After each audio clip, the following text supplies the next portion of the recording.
ದಯವಿಟ್ಟು ಚಾನೆಲ್ಗೆ ಚಂದಾದಾರರಾಗಿ. ನಿಫ್ಟಿ 50 ಶುಕ್ರವಾರ ಮೇ 30, 2025 ನನ್ನ ವ್ಯಾಪಾರ ತಂತ್ರ. ನಾನು ಖರೀದಿಸುತ್ತೇನೆ. ದೀರ್ಘ ತಂತ್ರ 24,850ಕ್ಕಿಂತ ಹೆಚ್ಚು ಖರೀದಿಸಿ.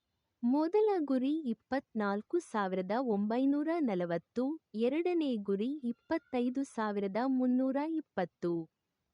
ನಷ್ಟವನ್ನು ನಿಲ್ಲಿಸಿ. 24,790. ನಾನು ಮಾರಾಟ ಮಾಡುತ್ತೇನೆ.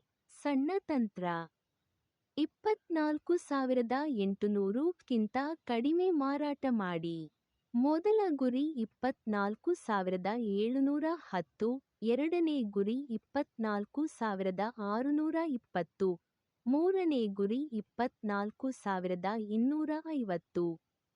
ನಷ್ಟವನ್ನು ನಿಲ್ಲಿಸಿ. 24,840. ಹಕ್ಕು ನಿರಾಕರಣೆ.